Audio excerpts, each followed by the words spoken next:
Vamos a tener una clasita rapidísima. Vamos a mirar la palabra. Campfire. Campfire. Campfire. Camp significa cuando quieres dormir afuera en el bosque, por ejemplo. Camp. And fire, fuego. ¿Entiendes fuego? Ya, estoy seguro.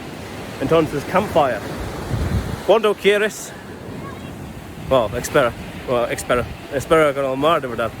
Campfire. There's always a chance of a campfire when camping outside in nature. A campfire is something you need, very important. The stronger, the bigger the campfire is, the more you can cook. Muy bien, campfire. Sígueme para más clases en inglés. Vamos.